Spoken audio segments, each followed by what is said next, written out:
नमस्कार मित्रांनो, AR auto spare up चॅनलमध्ये आपल्या सगळ्यांचं स्वागत आहे.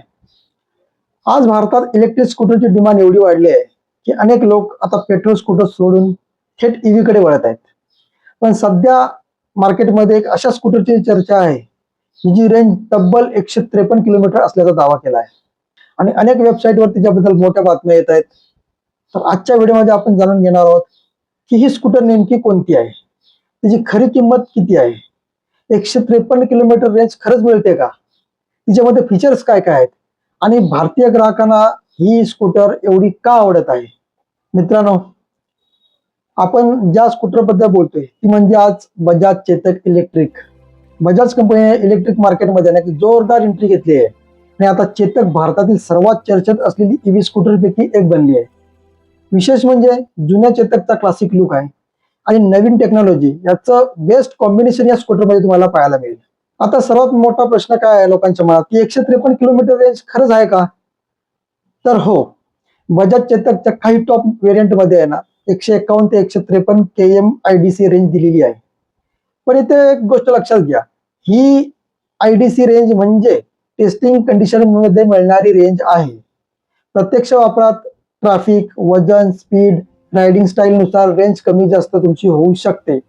साधारण शहरात वापर करताना 110 ते 130 किलोमीटर पर्यंत आहे ना प्रॅक्टिकली तुम्हाला रेंज मिळू शकते. आता लोकांना सर्वात जास्त कन्फ्युजन किमतीबद्दल होत आहे. अनेक ठिकाणी आहे ना याची किंमत दाखवलेली आहे 89,500 आणि त्याचबरोबर 153 किमी रेंज सांगितली जाते.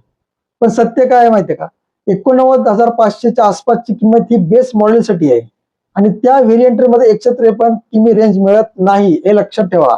153 किमी रेंज असलेले मॉडेल जास्त महाग आहेत, त्यामुळे बातमी वाचताना पूर्ण माहिती तपासणं खूप महत्वाचं आहे. खोट्या फेक न्यूजवर तुम्ही विश्वास ठेवू नका. आता याच्यामधल्या फीचर्स बद्दल बोलायचं झालं तर बजाज चेतक मध्ये TFT डिस्प्ले, ब्लूटूथ कनेक्टिव्हिटी आहे, नेव्हिगेशन आहे, रिव्हर्स मोड आहे, तिच्यामध्ये राईड मोड्स आहे, तिच्यामध्ये म्युझिक कंट्रोल आहे आणि स्मार्टफोन कनेक्टिव्हिटी आहे. ह्याच्यासारखे आहे ना अजूनही फीचर्स तुम्हाला या स्कूटरमध्ये मिळतात. काही व्हेरियंट मध्ये तर कीलेस ऍक्सेस मिळतो आणि प्रीमियम टचस्क्रीन डिस्प्ले सुद्धा दिलेला आहे. त्यामुळे स्कूटर फक्त रेंजमुळे नाही तर फीचर्समुळे जास्त चर्चेत आहे. आणि डिझाईन बाबतीत जर पाहिलं तर बजाजने ना खूप वेगळा गेम खेळला आहे. आज मार्केटमध्ये अनेक ईव्ही स्कूटर्स फ्युचरिस्टिक लुक मध्ये येतात, पण चेतक मध्ये रेट्रो आणि प्रीमियम फील ठेवण्यात आली आहे. मेटल बॉडी असल्यामुळे आहे ना स्कूटर मजबूत वाटते आणि रोडवर प्रीमियम लुक देते. अनेक ग्राहकांना प्लास्टिक बॉडीपेक्षा ही मेटल फिनिशिंग जास्त आवडत असते. आता प्रश्न येतो इथं चार्जिंगचा. साधारण 0 ते 80% चार्जिंगला आहे ना 3 ते 3.5 तास या गाडीला लागतात.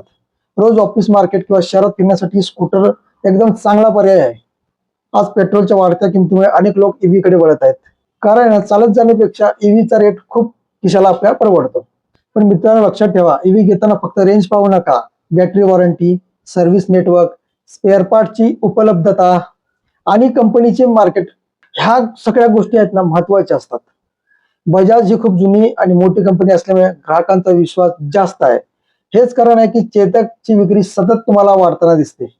आता एक महत्वाची गोष्ट, इंटरनेटवर येणाऱ्या प्रत्येक बातमीवर लगेच विश्वास ठेवू नका. अनेक वेळा क्लिक मिळवण्यासाठी ना हेडलाईन मध्ये मोठे दावे केले जातात.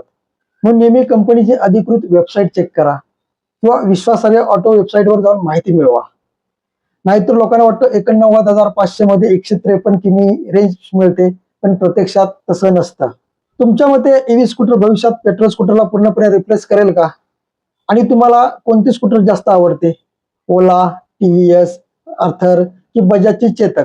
कमेंटमध्ये नक्की सांगा.